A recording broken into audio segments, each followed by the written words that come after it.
topic today. So, sir, observe cheyandi. So, before I begin, I would like to tell you something. అరే వస్తున్నారా రానియండి. So మీలో చాలా మంది experienced candidates ఉన్నారు చూడండి, అంటే బ్యాంక్ ఎగ్జామ్స్ ఎప్పటి నుంచో రాస్తున్న వాళ్ళు కూడా ఉన్నారు. So I want you to tell me what is the syllogism. Syllogisms ఎప్పటి నుంచో చేస్తున్నారు కదా, సిలాజిజం అంటే అర్థం ఏంటి? What is the meaning of that and who defined syllogism? Who అనేది పక్కన పెట్టండి పోనీ. సో సిలాజిజం అంటే మీనింగ్ ఏంటి? ప్రిలిమ్స్ లో 5 క్వశ్చన్స్ వస్తాయి, మెయిన్స్ లో 5 క్వశ్చన్స్ వస్తాయి అని కాకుండా చెప్పండి.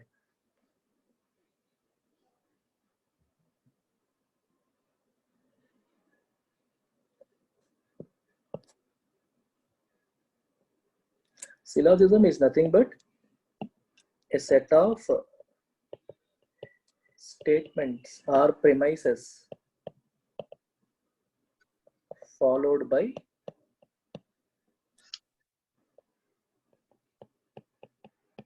conclusion or conclusions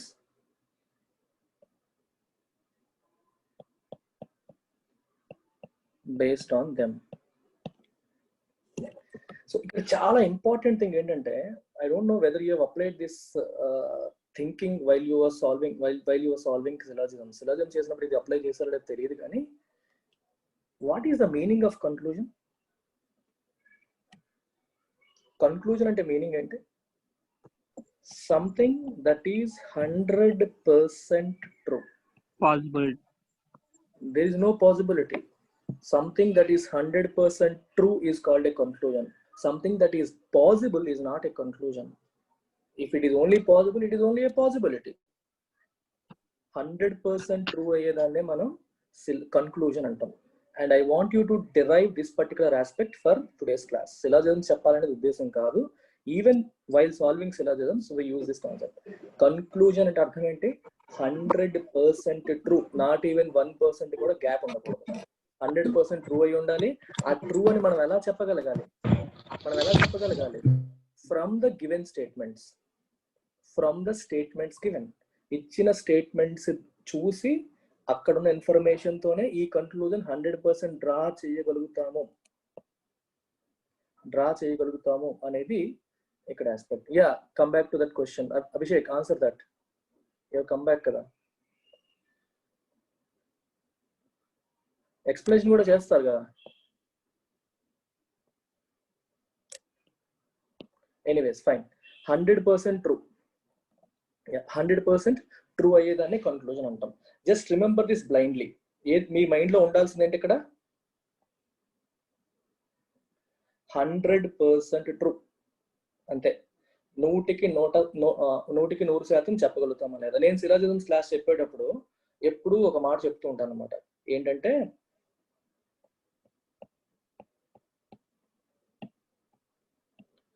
ask this cardinal question: can we say it for sure? Can we say it for sure అనే క్వశ్చన్ మనం అడగాలి. సిలాజిజం చేసేటప్పుడు కానీ, కన్క్లూజన్ చేసేటప్పుడు కానీ, ఏదైనా సరే, once you pick the option, మీరు ఒక ఆప్షన్ పిక్ చేసుకున్నారు, లేకపోతే ఒక ఇది కరెక్ట్ అని చెప్పి అనుకున్నారు, you have to ask yourself this question. What is that question? Can we say it for sure? ఖచ్చితంగా చెప్పగలమా? నీకు ఆన్సర్ ఖచ్చితంగా చెప్పగలమని వస్తేనే అది కన్క్లూజన్ అవుతుంది. ఏ ఛాన్స్ ఉంది సార్, అవ్వచ్చు సార్ అంటే అది కన్క్లూజన్ కాదు. ఇప్పుడు మీకు సింపుల్ ఎగ్జాంపుల్ చూడండి.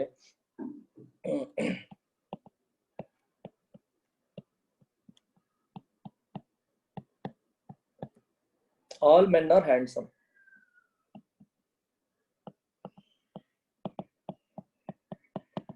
Abhishek is a man. Conclusion: can I say Abhishek is handsome?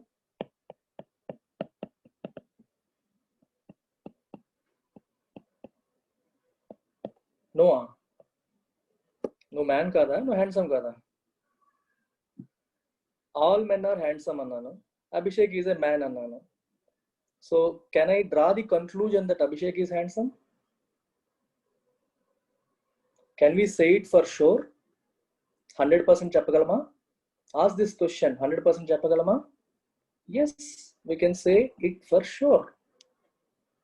Venn diagram వేయకుండా కూడా మనం చెప్పొచ్చు. ఇది ఈజీ క్వశ్చన్ కాబట్టి. మనుషులంతా మగవాళ్ళంతా అందంగా ఉంటారు, అభిషేక్ అబ్బాయి కాబట్టి అభిషేక్ అందంగా ఉంటాడు. అంటే ఇచ్చిన 2 స్టేట్మెంట్స్ నుంచి మనం ఈ ఇన్ఫర్మేషన్ డ్రా చేయగలుగుతున్నాం. 100% చెప్పగలిగేదాన్నే మనం కన్క్లూజన్ అంటాం. So I want you to assimilate this fact. Conclusion is something that is 100% true. ఈ 100% అనేది 100కి 100 సార్లు అనుకోండి, రిపీటెడ్గా అనుకోండి మైండ్లో. సాల్వ్ చేసేటప్పుడు కూడా 100% అయ్యే ఛాన్స్ ఉంది, మోస్ట్ లైక్లీ అలా అవుతుందేమో కాదు. 100% ట్రూ అని నీకు ఇచ్చిన స్టేట్మెంట్ లోంచే రావాలి, based on the given statements. అప్పుడే దాన్ని మనం కన్క్లూజన్ అంటాం. With this background let start solving questions on conclusion. ఇది ఒక్కటే, ఇంతకు మించి మీరు కన్క్లూజన్ సాల్వ్ చేయడానికి మీకు ఏమీ అక్కర్లేదు. మీరు పారా సమ్మరీ ఆల్రెడీ చేశారు. పారా సమ్మరీలో you have learned how to pick the essence of the passage. అందులో అన్ని ఆస్పెక్ట్స్ని కూడా మనం అబ్జర్వ్ చేయడం నేర్చుకున్నాం, ఒక్క ఆస్పెక్ట్ కూడా వదలకుండా. ఇప్పుడు ఆ ఆస్పెక్ట్స్ నుంచే కింద ఇచ్చిన కంక్లూజన్స్ కరెక్టా కాదా మనం చెప్పాలి, right? So let's wait for a second, I will give you this.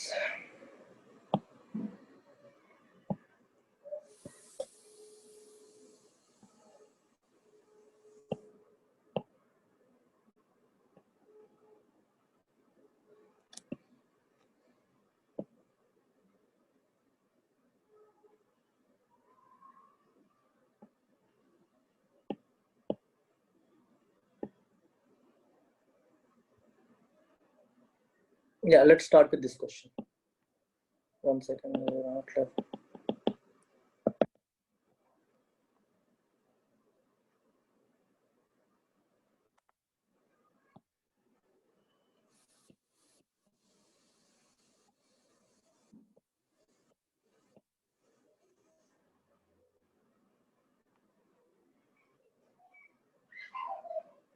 Yeah, నేను ఎట్లా చేద్దాం. సో నేను చెప్పను, మీరు చదవండి. మీరు చదివి మీ ఆన్సర్ చెప్పండి, తర్వాత నేను చెప్తాను. Take 5 minutes.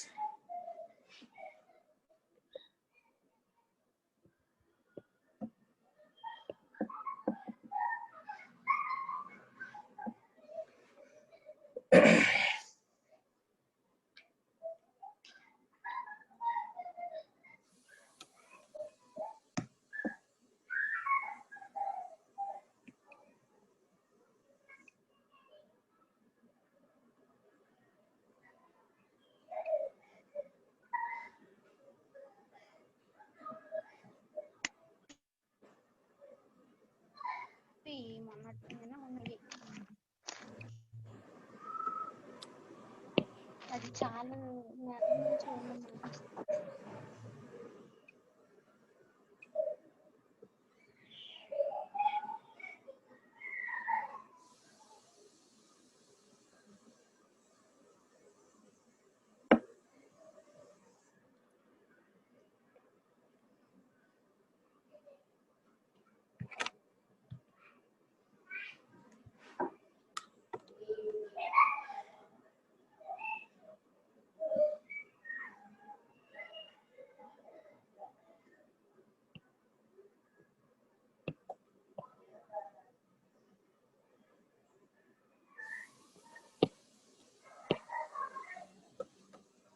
So conclusion is comparatively easy.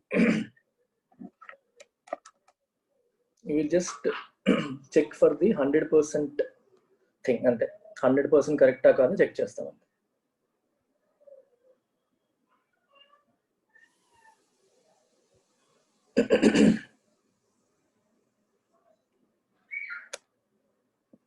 So it can be properly drawn anna, inferred anna, ఇవన్నీ కూడా మనం చేయొచ్చు కన్క్లూజన్ కింద తీసుకో.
So Preetham went with D. Others? Take time.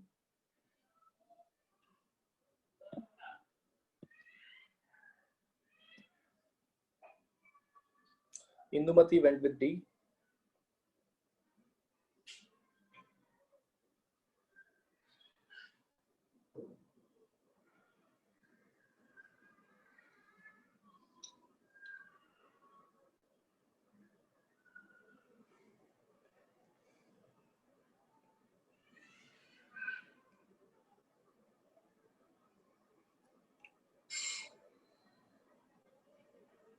Guys, there is a difference between conclusion question and paragraph summary. Paragraph summary ki conclusion ki difference ఏంటి? సమ్మరీలో అందులో ఉన్నది మాత్రమే ఉంటుంది. కన్క్లూజన్ లో ఉన్నదాన్ని ఉపయోగించుకొని ఆ ఇన్ఫర్మేషన్ ఉపయోగించుకొని what conclusion can we derive అనే ఆస్పెక్ట్ వస్తుంది. Prashant says E, Harika says E, Divya says ఈ.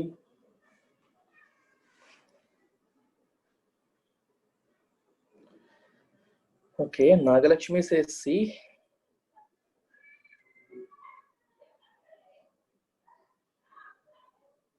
Tarun says C. Realme 1 says C. So split verdict వస్తుంది. C, D, E. Galaxy A30 says C. Okay, majority are going with C. Late కి వచ్చిన వాళ్ళు. Okay, can I start? చెప్పనా? చూడండి, observe చేయండి. According to a recent study on financial roles, Srihita says C. According to a recent study on financial roles, 1/3 of high school seniors say that they have significant financial responsibilities. High school seniors lo 1/3 members ఏమంటున్నారు? Significant financial responsibilities మాకు ఉన్నాయి అని చెప్తున్నారు. These responsibilities include but are not limited to contributing to food, shelter or clothing for themselves or their families. ఈ responsibilities ఏంటి? Food, shelter, clothing అంటే వాళ్ళకి మరియు వాళ్ళ ఫ్యామిలీస్ కి, వాళ్ళకి కానీ వాళ్ళ ఫ్యామిలీస్ కి కానీ ఫుడ్, షెల్టర్, క్లోతింగ్ ఇవ్వాల్సిన responsibilities వీళ్ళకున్నాయి. At the same time, a second study demonstrates that a crisis in money management exists for high school students. High school students కి మనీ మేనేజ్మెంట్ విషయంలో క్రైసిస్ ఉంది, సరిగ్గా వాళ్ళకి తెలియట్లేదు అని ఇంకో స్టడీ చెప్తోంది. According to this study, 80% of high school seniors have never taken a personal finance class, even though the same percentage of seniors has opened bank accounts, and 1/3 of these account holders has a bounced check. 80% of high school seniors ఏమో personal finance class ఒక్కసారి కూడా తీసుకోలేదు. కానీ అందరికీ ఈ 80% వాళ్ళకి కూడా ఏమన్నా 80% ఆఫ్ హై స్కూల్ సీనియర్స్ కి బ్యాంక్ అకౌంట్స్ ఉన్నాయి. అందులో 1/3 వాళ్ళకి ఒక బౌన్స్డ్ చెక్ ఉంది, చెక్ బౌన్స్ అయింది. చెక్ బౌన్స్ అవ్వకూడదు అనే విషయం కూడా వాళ్ళకి సరిగ్గా క్లారిటీ లేదు, తెలియదు అని అర్థం. ఓకే, చూద్దాం. సో ఇక్కడ మీ ఆబ్జెక్టివ్ ఏంటి? You have to pick a conclusion. What is the keyword? That is 100% true. మీరు వేటిని బేసిస్ కింద తీసుకోవచ్చు? ఈ ప్యాసేజ్లు ఇచ్చిన దేన్నైనా బేసిస్ కింద తీసుకోవచ్చు. ప్యాసేజ్లు ఇవ్వని ఏది కూడా బేసిస్ కింద తీసుకోకూడదు. వాటిని బేసిస్ గా తీసుకొని 100% ట్రూ అయిన కన్క్లూజన్ పిక్ చేయాలి. So let's begin with A. High schools would be wise to incorporate personal finance classes in to their core curricular. ఇది డైరెక్ట్ గా నో చెప్పేయచ్చా లేదా? ఓకే, ఇది ఒక సలహా, ఇది ఒక కన్క్లూజన్ కాదు. దట్టు ఇచ్చిన ఒక్క ఇన్ఫర్మేషన్ బట్టి ఎలా చెప్తాం, ఏ రకంగా చెప్తాం? ఇది too much of thinking. So ఇట్లాంటివి స్ట్రైట్ ఫార్వర్డ్ గా నో చెప్పేయచ్చు. At least 1/3 of high school seniors work part time jobs. Part time jobs లో చేస్తున్నారని ఎవరికైనా తెలుసా? అవి ఫుల్ టైమ్ జాబ్స్ అవ్వచ్చు, వేరేది అవ్వచ్చు, మనకి చెప్పని విషయం ఇది. సో కంప్లీట్ గా రాంగ్. ఈ రెండు డైరెక్ట్ గా ఎలిమినేట్ చేయొచ్చు. Then let's go to E. The majority of high school students have no financial responsibilities to their families. ఇది తప్పు. Majority of high school students కి ఫినాన్షియల్ రెస్పాన్సిబిలిటీస్ లేవని చెప్తుంది. యాక్చువల్గా ఉన్నాయని కదా చెప్తున్నారు. అంటే ఇక్కడ 1/3 of high school seniors they have significant financial responsibilities. అంటే ఇక్కడ చూడండి, ఇప్పుడు మొత్తం అలా వెళ్ళారా మీరు? 1/3 కి ఎస్ అంటే అర్థం 2/3 కి నో అని కాదు. ఇది రాంగ్ కన్క్లూజన్. వీళ్ళకి సిగ్నిఫికెంట్ అనే పదం వాడారు, వాళ్ళకి ఎక్కువగా ఉంది, వీళ్ళకి తక్కువ ఉండొచ్చు, వీళ్ళు చెప్పకపోయి ఉండొచ్చు. సో 1/3 కి ఎస్ అంతే. 1/3 కి ఎస్ అంటే 2/3 కి నో అని చెప్పి మీరు తీసేసుకొని వెళ్ళకూడదు. ఇక్కడ సిగ్నిఫికెంట్ అనే పదం వాడారు చూడండి. ఇక్కడ నో అనేది మనం అబ్సల్యూట్ గా ఎలా చెప్పేస్తాం? ఇంకోటి చూడండి, ఇక్కడ హై స్కూల్ స్టూడెంట్స్ వేరు, హై స్కూల్ సీనియర్స్ వేరు. హై స్కూల్ స్టూడెంట్స్ వేరు. Don't miss that point. ఇక్కడ స్టూడెంట్స్ అన్నారు. స్టూడెంట్స్ అంటే జూనియర్స్ ఉంటారు, సీనియర్స్ ఉంటారు, అందరినీ కలిపేశాడు. ఇక్కడ మనకి ఇచ్చిన డేటా ఓన్లీ సీనియర్స్ గురించి, అది మర్చిపోవద్దు. సీనియర్స్ గురించి మాత్రమే డేటా ఇచ్చినప్పుడు మొత్తం హై స్కూల్ స్టూడెంట్స్ గురించి మీరు ఎలా చెప్తారు? చెప్పలేరు. షిఫ్ట్ అయిపోయారు అందరూ. డి చూడండి, any high school seniors who contribute to food, shelter and clothing for themselves or their families have significant financial responsibilities. ఇది చూడండి, ఇటు నుంచి ఇది ఏ లీడ్స్ టు బి అంటే బి లీడ్స్ టు ఏ అని అర్థమా? కాదు, గుర్తుపెట్టుకోండి. సిగ్నిఫికెంట్ ఫినాన్షియల్ రెస్పాన్సిబిలిటీస్ ఉన్న ప్రతి వాళ్ళు కూడా ఓకే, వాళ్ళు దేనికి? ఫుడ్ కి, షెల్టర్ కి, క్లోతింగ్ కోసం ఖర్చు పెడుతున్నారు. అంతేగాని ఫుడ్ కి, షెల్టర్ కి, క్లోతింగ్ ఖర్చు పెట్టే ప్రతి వాడు కూడా సిగ్నిఫికెంట్ ఫినాన్షియల్ రెస్పాన్సిబిలిటీస్ ఉన్నాయని కాదు. ఇటు నుంచి అటు వెళ్తే అటు నుంచి ఇటు వచ్చినట్టు కాదు. సో ఇది రాంగ్ లాజిక్. అది అర్థమవుతుందా? These responsibilities include but are not limited to అన్నాడు. దాని అర్థం ఏంటి? అవి మాత్రమే కాదు, వేరే రెస్పాన్సిబిలిటీస్ కూడా ఉంటాయి అని అర్థం. ఫుడ్, షెల్టర్, క్లోతింగే కాకుండా వేరే రెస్పాన్సిబిలిటీస్ కూడా ఉన్నాయి. నాట్ లిమిటెడ్ టు అనే పదం వాడారు, వేరేవి కూడా ఉండవచ్చు. So A leads to B అంటే బి లీడ్స్ టు ఏ అని చెప్పి తీసుకోకూడదు. Be careful about it.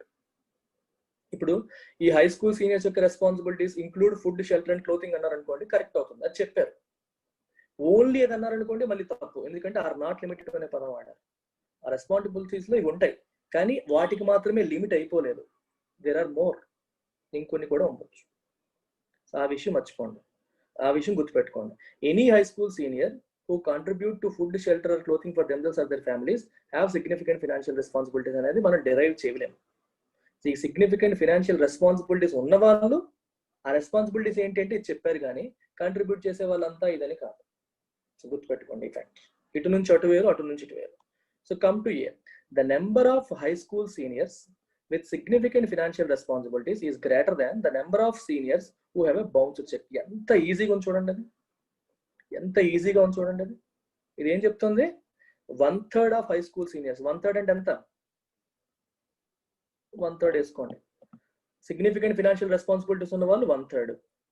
Bounced check ఉన్న వాళ్ళు ఎంతమంది? 1/3 ఆఫ్ 80%. ఇది 1/3 of 100%.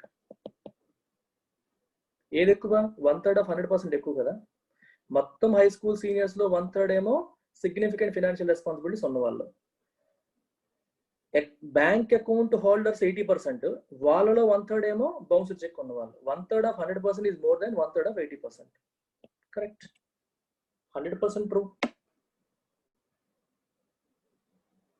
Did you get it now? ఎలా చెయ్యాలో అర్థమైందా? 100% ట్రూ అనేది మీకు ఇది, అందుకే రిపీటెడ్గా ఈ పదం చెప్పాను. 100% ట్రూ అని మైండ్లో పడాలి. సో అది మైండ్లో పెట్టుకొని మీరు సాల్వ్ చేయండి. ఇది 100% ట్రూ, దీంట్లో అనుమానాలు లేవు. వీటన్నిటిలో ఎక్కడో మీకు చిన్న గ్యాప్స్ ఉన్నాయి, ఆ గ్యాప్స్ మీకు ఇబ్బంది పెడతాయి. ఇది మ్యాథమెటికల్, ఇందులో అనుమానాలు లేవు, డౌట్స్ లేవు, క్లియర్ కట్ గా మనం చెప్పొచ్చు. So answer is C. If everyone is clear, I will move on.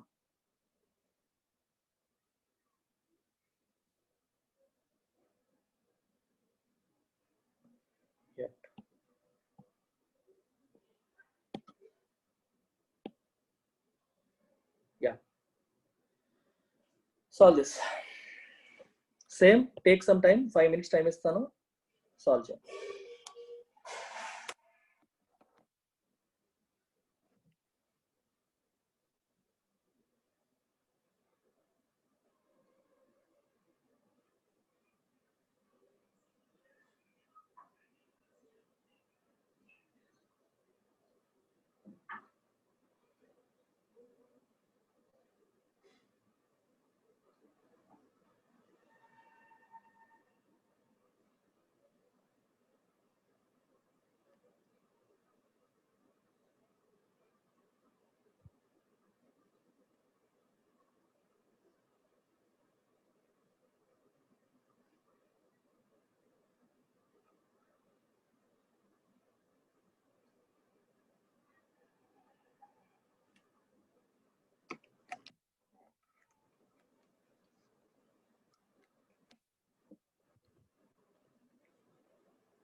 Okay, so అందరూ ఆన్సర్ చేస్తున్నారు. సో లెట్ మీ స్టార్ట్ చేసేనా, కొంచెం వెయిట్ చేయనా? ఏ ఆప్షన్ వదలరగా, అన్ని టచ్ చేస్తున్నారు.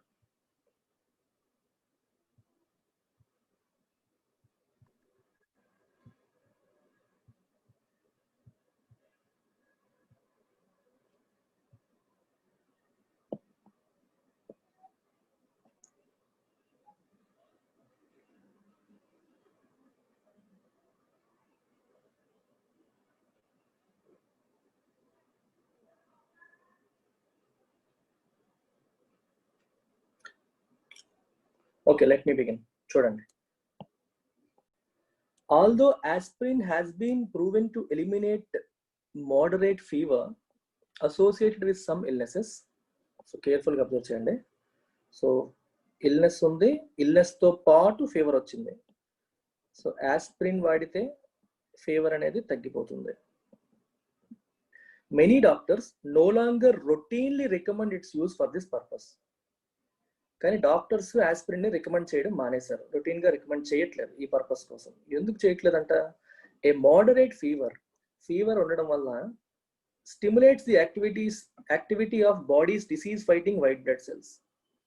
దీనివల్ల వైట్ బ్లడ్ సెల్స్ స్టిమ్యులేట్ అవుతాయి, అవి డిసీజ్ ని ఫైట్ చేస్తాయి. And also inhibits the growth of many strains of disease causing bacteria. So బ్యాక్టీరియాని కూడా ఈ ఫీవర్ అనేది ఆపుతుంది, డిసీజ్ కాజింగ్ బ్యాక్టీరియాని కూడా ఈ ఫీవర్ అనేది ఆపుతుంది, దాని గ్రోత్ ని ఆపుతుంది. సో ఫీవర్ వల్ల మంచి జరుగుతుంది. ఏంటది? ఒకటి, వైట్ బ్లడ్ సెల్స్ స్టిమ్యులేట్ అవుతున్నాయి. రెండోది, disease causing bacteria strains growth ని కూడా ఈ వేడి అనేది ఇన్హిబిట్ చేస్తుంది. అంతే కదా, ఎప్పుడైనా ఇన్ఫెక్షన్ వచ్చినప్పుడు బాడీలో టెంపరేచర్ పెరుగుతుంది, అంటే సర్టెన్ టెంపరేచర్స్ దగ్గర డిసీజ్ కాజింగ్ బ్యాక్టీరియా బతకలేదు, అందుకని బాడీ టెంపరేచర్ రైట్ చేస్తుంది సిస్టమ్ ని. So fever is always good for you ఆ మూమెంట్ కి. అందుకని వెంటనే ఫీవర్ టాబ్లెట్స్ వేసేయడం వల్ల కూడా మంచి జరగదు. ఇక్కడ అదే ఆస్పెక్ట్ ఇక్కడ టచ్ చేస్తున్నారు. లెట్ us see, చాలా కేర్ఫుల్ గా అబ్జర్వ్ చేయండి. ఓకే, ఏ చూద్దాం. Aspirin, an effective painkiller, alleviates the pain and discomfort of many illnesses. Can we say straightforward no? ఏమైనా చెప్పారా? ఒక ఫీవర్ తగ్గిస్తుంది అని చెప్పారు తప్పితే మెనీ ఇల్నెసెస్, డిస్కంఫర్ట్, పెయిన్ వీటి గురించి రాయలేదు. ఫీవర్ వేరు, పెయిన్ వేరు. So straight forward no. Let's come to E. ఏం చెప్తుందో చూద్దాం.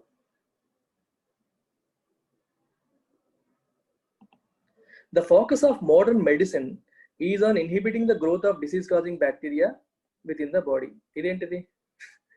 మోడర్న్ మెడిసిన్ గురించి ఎందుకు చెప్తున్నారు? డాక్టర్స్ గురించి మాట్లాడుతున్నాం అంతే. మోడర్న్ మెడిసిన్ అనేది దీంట్లో ఎక్కడ చెప్పలేదు, సో దాని గురించి చెప్పలేదు. సో కాబట్టి no. Let's come to D.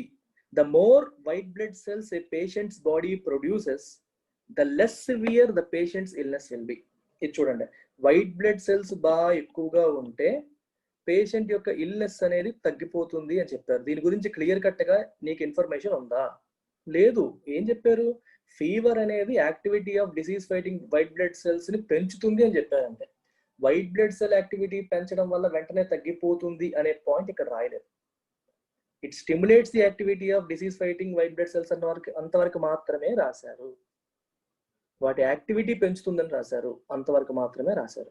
And also inhibits the growth of many strains of disease causing. అది ఏది ఇన్హిబిట్ చేస్తుంది? ఫీవర్ మాత్రమే ఇన్హిబిట్ చేస్తుంది. డిసీజ్ కాజింగ్ బ్యాక్టీరియా యొక్క గ్రోత్ ని ఫీవర్ ఇన్హిబిట్ చేస్తుంది. సో డి పెట్టిన వాళ్ళు పప్పులో కాలేశారు, ట్రాప్ లో పడ్డారు. ఇట్ ఈస్ ఎ ట్రాప్, మీకోసం సెట్ చేయబడ్డ ట్రాప్ ఇది, పడిపోయారు వెంటనే. అంటే మీ తప్పు ఏంటి? మీరు కామన్ సెన్స్ ను వాడేశారు, మీకు తెలిసిన ఇన్ఫర్మేషన్ వాడేశారు. White blood cells disease causing తగ్గిపోతుంది, సో మీకు జనరల్ గా ఉన్న నాలెడ్జ్ ఇందులోకి ఇన్సర్ట్ చేసేసారు. So you have to restrict your knowledge only to this. గుర్తుపెట్టుకోండి, క్రిటికల్ రీజనింగ్ లో సొంత నాలెడ్జ్ వాడకూడదు.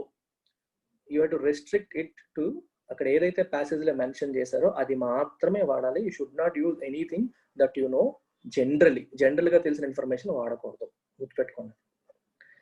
Aspirin inhibits the growth off white blood cells which are necessary for fighting some illnesses. ఇది కొంచెం తేడాగా ఉంది. ఆస్పిరిన్ అనేది ఫీవర్ ఎలిమినేట్ చేస్తుంది, అంతేగాని డైరెక్ట్గా ఆస్పిరిన్ అనేది వైట్ బ్లడ్ సెల్స్ గ్రోత్ని ఇన్హిబిట్ చేస్తుందా అంటే కాదు, అది చెప్పలేదు. క్లియర్ కట్గా ఆ రెండింటి మధ్య రిలేషన్ని ఎస్టాబ్లిష్ చేయలేదు. బీక్ రండి. Aspirin can prolong a patient's illness by eliminating moderate fever, helpful in fighting some diseases. So దీన్ని బట్టి మీరు ఎలా చెప్తారు చూడండి. ఆస్పిరిన్ మోడరేట్ ఫీవర్ని ఎలిమినేట్ చేస్తుంది అన్నారు. ఇది సిస్టంలో అంటే ఇచ్చిన ప్యాసేజ్లో క్లియర్గా ఉంది కదా. ఓకే, ఈ ఎలిమినేట్ చేయడం, ఈ ఫీవర్ అనేది దేనికి, డిసీజెస్ ఫైట్ చేయడానికి హెల్ప్ అవుతుంది అన్నారు. అంతే కదా. ఎందుకు హెల్ప్ అవుతుంది? Fever stimulates the activities of disease fighting white blood cells. Disease fighting white blood cells యొక్క యాక్టివిటీని స్టిమ్యులేట్ చేస్తుంది, ప్లస్ డిసీజ్ కాజింగ్ బ్యాక్టీరియాని కూడా యొక్క గ్రోత్ని కూడా ఫీవర్ తగ్గిస్తుంది. సో రెండు మంచి పనులు చేస్తుంది ఫీవర్. ఈ ఫీవర్ని ఎలిమినేట్ చేయడం ద్వారా డిసీజ్ని ఫైట్ చేసే యాక్టివిటీ తగ్గిపోతుంది, అందువల్ల పేషెంట్ యొక్క ఇల్నెస్ని ప్రొలాంగ్ చేస్తుంది. అర్థమవుతుందా ఎందుకు అది కరెక్టో?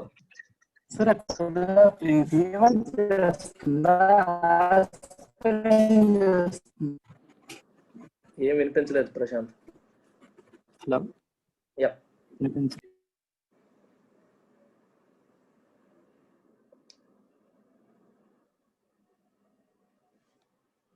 which of the following countries is most strongly supported by them? అంతే కదా, ప్రాబ్లం అదే కదా. ఆస్పిరిన్ కెన్ అన్నాడు, can prolong A patients illness. Aspirin వాటిని డిసీజ్ని తీయట్లేదు, పేషెంట్ యొక్క ఇల్నెస్ని ప్రొలాంగ్ చేసే అవకాశం ఉంది. ఎలా? బై ఎలిమినేటింగ్ మోడరేట్ ఫీవర్ని ఎలిమినేట్ చేసేయడం ద్వారా. కానీ ఆ ఫీవర్ ఏం చేస్తుంది? Helpful in fighting some diseases. డిసీజ్కి ఫీవర్ వల్ల మంచి జరుగుతుంది, ఆ మంచి జరిగే ఫీవర్ని ఇది ఎలిమినేట్ చేసేస్తుంది. ఆ ఎలిమినేట్ చేసేయడం వల్ల డిసీజ్ ఫైటింగ్ అనే ప్రాసెస్ స్లో డౌన్ అయిపోతుంది. స్లో డౌన్ అవ్వడం వల్ల పేషెంట్ ఇల్నెస్ ప్రొలాంగ్ అయ్యే అవకాశం ఉంది. కెన్. యా, ఫీవర్ మంచిది, ఫీవర్ వల్ల డిసీజ్ తొందరగా తగ్గే అవకాశం ఉంటుంది. ఎందుకంటే ఫీవర్ రెండు మంచి పనులు చేస్తుంది, వైట్ బ్లడ్ సెల్స్ స్టిమ్యులేట్ చేస్తుంది, డిసీజ్ కాజింగ్ బ్యాక్టీరియా గ్రోత్ ని ఇన్హిబిట్ చేస్తుంది.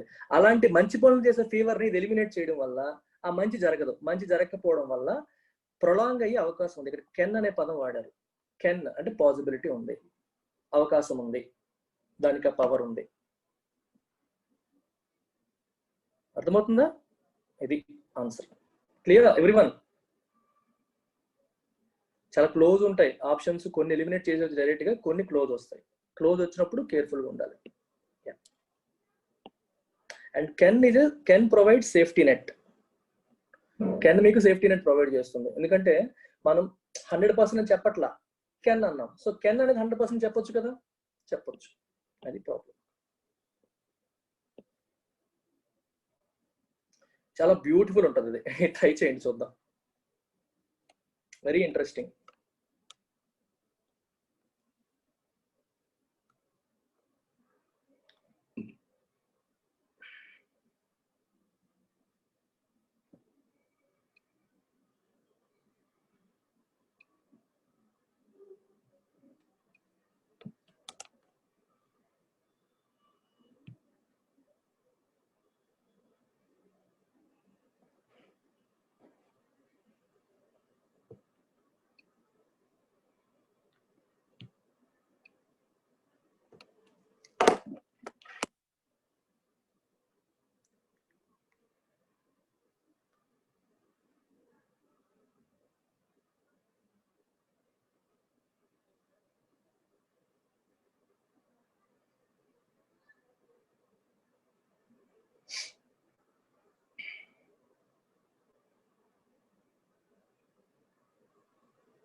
ప్రతి క్వశ్చన్ లో కూడా ట్రాప్స్ ఉంటాయి, చూసుకోండి. కొన్ని ఆప్షన్స్ మనల్ని ట్రాప్ చేయడం కోసం పెడతారు.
వెయిట్ చేయనా, ఇంకా చేస్తారా?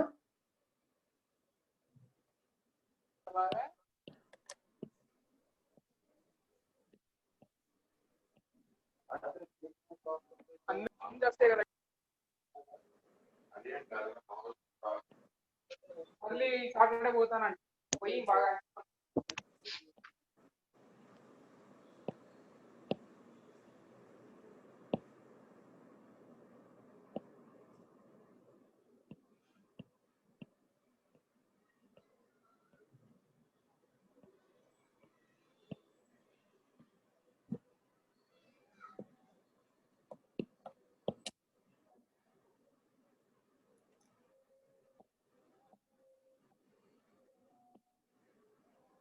Let me start reading.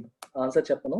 In 2003, the Making Hits record company spent 40% of its total budget, ఎంతో చెప్పలేదు,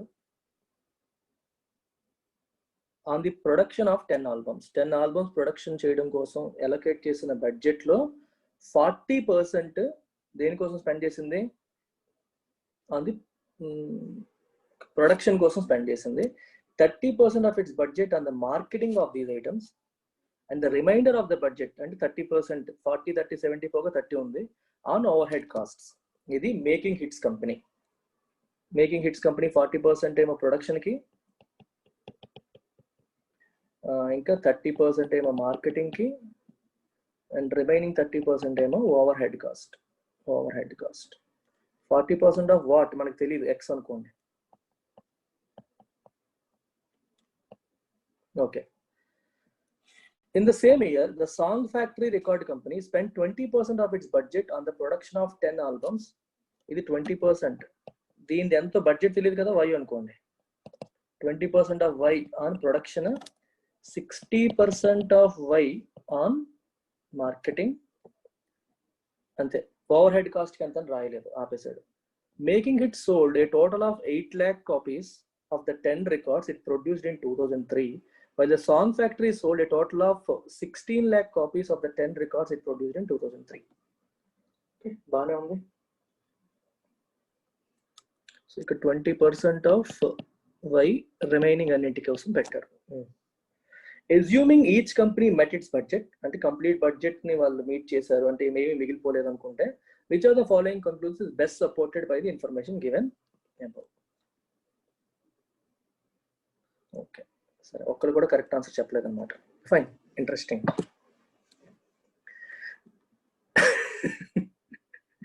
The amount of money spent on marketing is directly related to the number of copies sold. ఇది trap. మీరు immediate గా trap లో ఎందుకు పడిపోయారు? ఇక్కడ 60% వీడికి ఖర్చు పెట్టాడు, వీడేమో 30% ఖర్చు పెట్టాడు, వీడు ఎక్కువ సెల్ చేసేసాడు, వీడు తక్కువ సెల్ చేశాడని. కానీ ఇక్కడ 30% ఆఫ్ ఎక్స్, ఇది 60% ఆఫ్ వై. ఎక్స్ వై తెలియకుండా ఎలా డిసైడ్ చేస్తారు రెండో వాడు ఎక్కువ స్పెండ్ చేశాడని? ఓకే, ఈ ఎక్స్ ఏమో లెట్స్ సే 1 crore అయ్యి ఉండొచ్చు, ఈ వై ఏమో లెట్స్ సే 1 lakh అయ్యి ఉండొచ్చు. ఏం చేస్తాం అప్పుడు? 30% of 1 crore is 30 lakhs. 60% of 1 lakh is only 60,000. ఎలా చెప్తారు మీరు? ఇక్కడ అమౌంట్ ఆఫ్ మనీ అన్నాడు, పర్సంటేజ్ అనలేదు. సో కాబట్టి ఒకటి తప్పు. ఏ పెట్టిన వాళ్ళు ఆ ట్రాప్ లో పడ్డారు.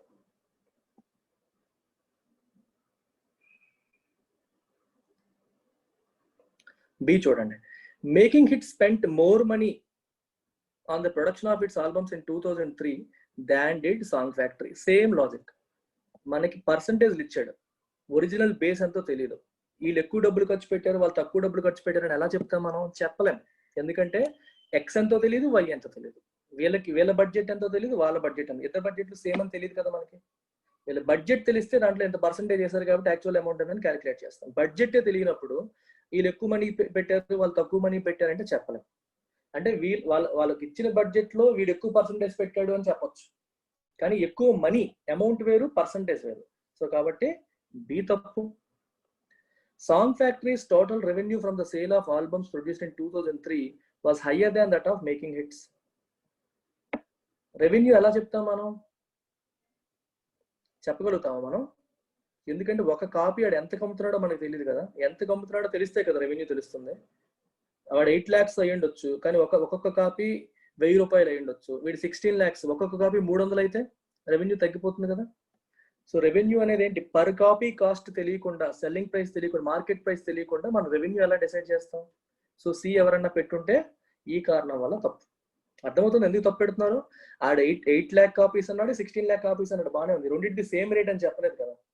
ఆ కాపీ ప్రైస్ ఎంతో మనకి, ఈ కాపీ ప్రైస్ ఎంతో మనకు తెలియదు. కాబట్టి ఇది కూడా తప్పు.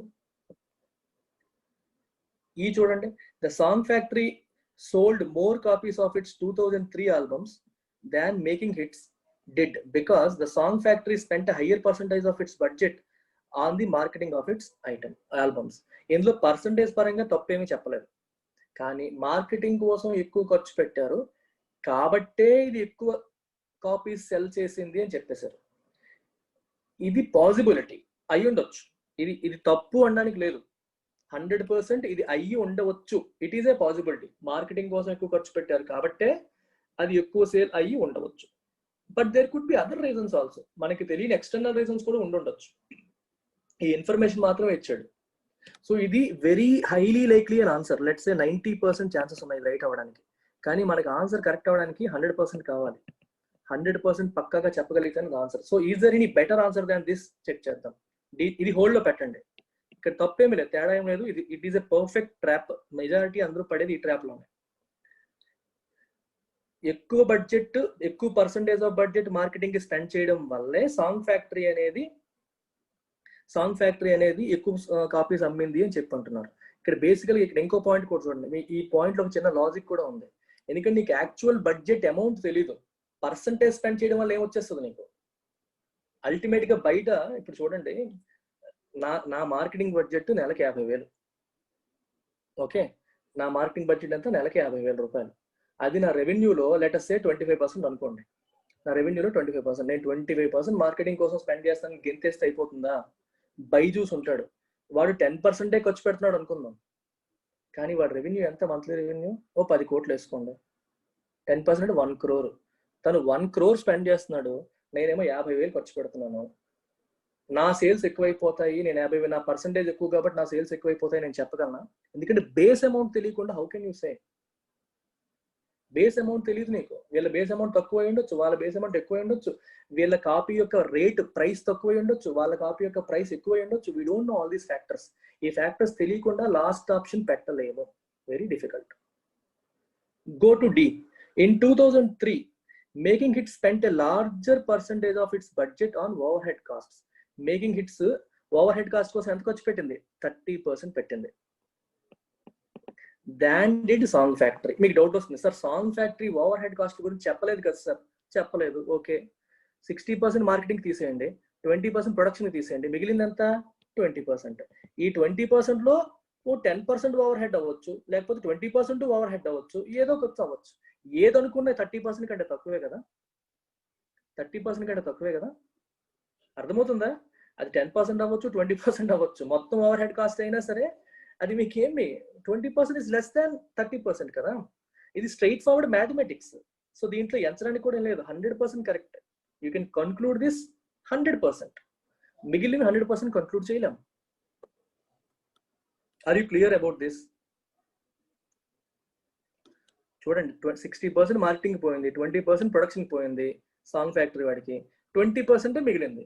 ఆ 20% లో ఎంతో కొంత ఓవర్ హెడ్ కాస్ట్ అయి ఉంటుంది. 20% ఓవర్ హెడ్ కాస్ట్ అనుకున్నా సరే that is still less than 30%.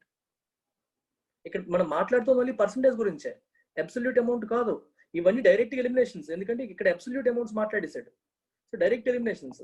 In fact ఇక్కడ కూడా ఒక రకంగా అదే మీనింగ్ వస్తుంది. పర్సంటేజ్ ఎక్కువ పెట్టేశాడు కానీ అబ్సల్యూట్ అమౌంట్ తెలియకుండా అమౌంట్ ఎంత ఖర్చు పెట్టారు ఎలా తెలుస్తుంది? అది చూసుకోవాల్సింది మనం. ఇంట్రెస్టింగ్ గా ఉందా?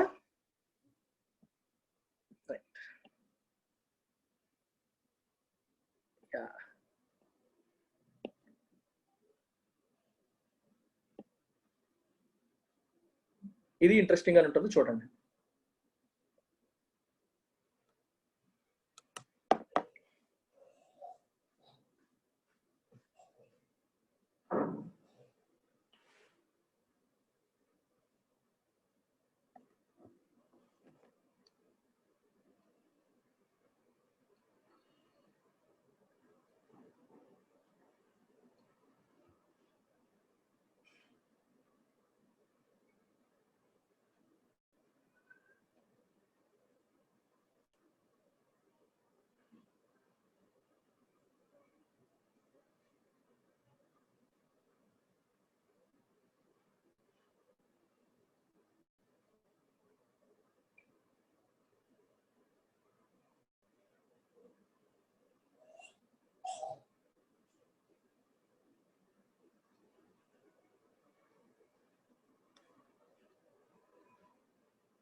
చుక్కలు చుక్కలు చుక్కలు కనిపిస్తున్నాయా మీకు? Tarun, don't skip Tarun. ఒక్కటే నేను ఒక ట్రిక్ చెప్తా చూడండి. Trick is simple. 100%. ఇది ఈజీయే. ఇది కష్టమైన క్వశ్చన్ ఏమాత్రం కష్టమైన క్వశ్చన్ కాదు. నేను ఆన్సర్ చేశాక మీరే అంటారు. ఇచ్చిన ఇన్ఫర్మేషన్ నుంచి 100% చెప్పగలిగే ఏ కన్క్లూజన్ అయినా కరెక్టే. Just look at the conclusion. Time తీసుకోండి, పర్లేదు. I give you time. Take time. ఇదే లాస్ట్ క్వశ్చన్ ఇవాళకి. టైం తీసుకోండి.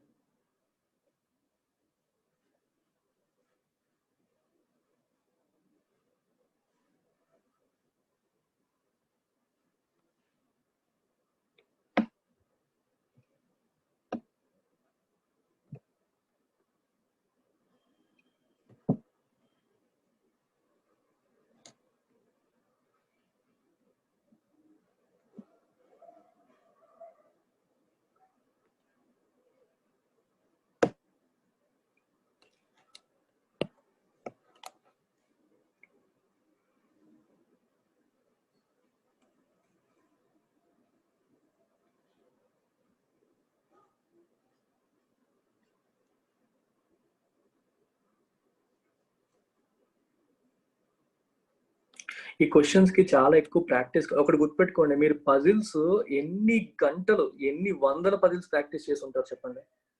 మీరు అన్ని ప్రాక్టీస్ చేశారు కాబట్టే మీకు చాలా న్యాచురల్ గా చేయగలుగుతున్నారు. మనం దాంతో కంపేర్ చేస్తే క్రిటికల్ రీజనింగ్ అసలు ఎన్ని చేసాం మనం? మీరు ఎన్ని చేసి ఉంటారు చెప్పండి? చాలా తక్కువ. కంపేర్ టు పజిల్స్ మీరు ప్రాక్టీస్ చేసిన చాలా తక్కువ. మీరు పజిల్స్ కి స్పెండ్ చేసినంత టైం క్రిటికల్ రీజనింగ్ చేస్తే మీరు అలా చూసిన ప్రతిదీ పెడతారు, కరెక్ట్ ఆన్సర్ పెడతారు. ప్రాక్టీస్ తక్కువ అంతే. ఎక్కువ మంచి హై క్వాలిటీ క్వశ్చన్స్ ప్రాక్టీస్ చేస్తే it's not going to be difficult. It's going to be a cake walk for you.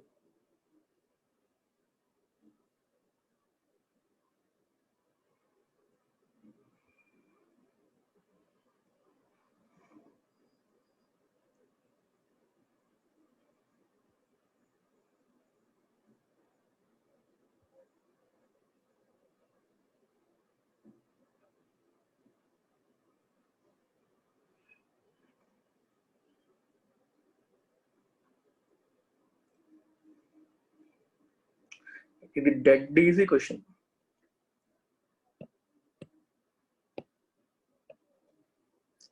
చూసారా, అందరూ పట్టేస్తున్నారు. ఓకే చూడండి. Not all life depends on energy from sunlight. అంత సన్లైట్ వల్ల వచ్చే ఎనర్జీ మీద డిపెండ్ అవ్వదు. Microbial life has been found in bedrock more than 5 kilometers below the surface of the earth. Surface of the earth ki 5 kilometers కింద ఉన్న bedrock మీద కూడా microbial life ఉంది. అక్కడికి సన్లైట్ వెళ్ళదు కదా. And bacteria have been found on the deep ocean floor, feeding on hydrogen and other gases rising from the interior of the earth. అంటే interior of earth నుంచి పైకి వస్తున్న హైడ్రోజన్ మరియు అదర్ గ్యాసెస్ మీద ఫీడ్ అవుతూ bacteria కూడా అక్కడ బతికేస్తున్నాయి. ఎక్కడ? Ocean floor, through vents in the ocean floor. Ocean floor మీద ఉన్న వెంట్స్ అంటే ఓపెనింగ్స్. ఆ కింద నుంచి ఇంటీరియర్ ఆఫ్ ద ఎర్త్ నుంచి వస్తున్న గ్యాసెస్ మీద ఫీడ్ అయ్యి బతికేస్తాయి. ఇవేవి కూడా మనకి సర్ఫేస్ మీద మాత్రమే ఉండే సన్లైట్ మీద ఆధారపడి బతకట్లేదు. Simple point. చూడండి ఆప్షన్స్ లో, the location in the bedrock where microbial life was found was not near a system of volcanic vents through which hydrogen and other gases rose from the interior of the earth. Information ఏమైనా ఇచ్చాడా మీకు? వల్కానిక్ అనే పదమే వాడలేదు అక్కడ.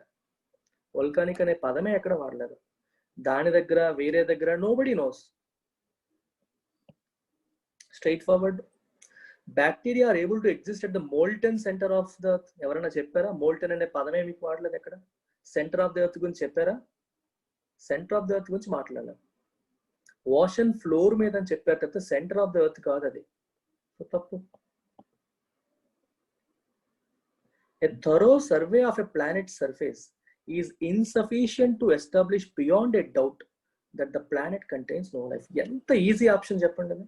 Planet surface మీద life లేదు, survey చేశారు మీరు, అక్కడ మీకు లైఫ్ కనిపించలేదు.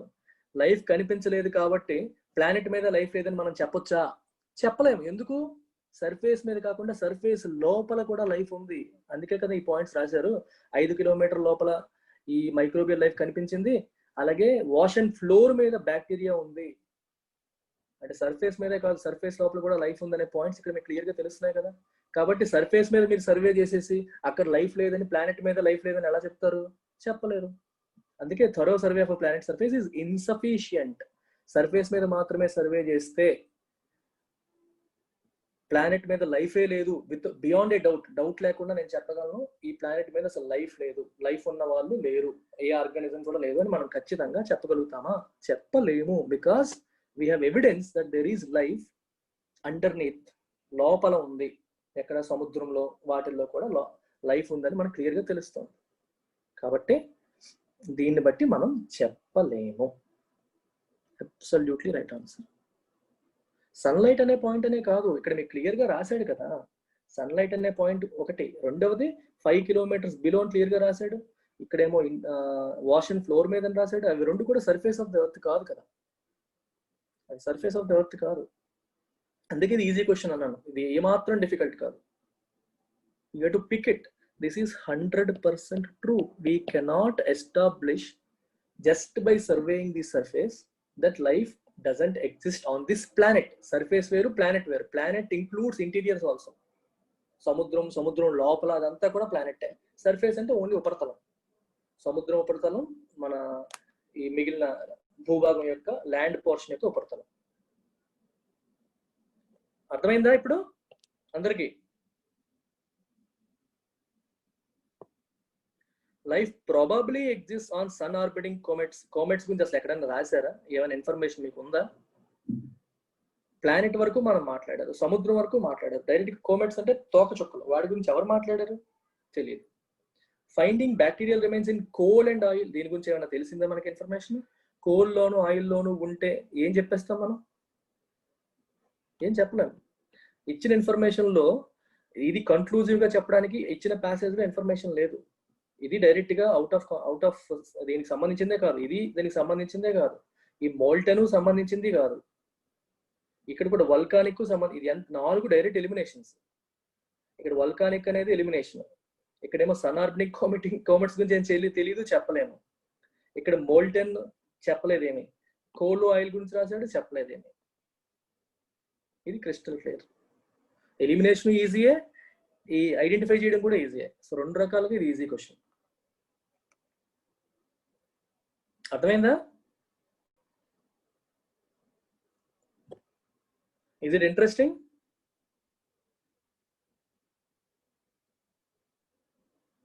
Right. So let's do few more conclusion based questions tomorrow. రేపు మళ్ళీ చేద్దాం. కన్క్లూజన్ బేసిస్ మీద ఇంకొన్ని చేద్దాం. ప్రతి టాపిక్ కి 2 days కేటాయిస్తాను. మళ్ళీ మండే నుంచి లెట్స్ గో ఫర్ అజంప్షన్స్, మిగిలిన టాపిక్స్కి వెళ్దాం 1 by 1. Take care, bye.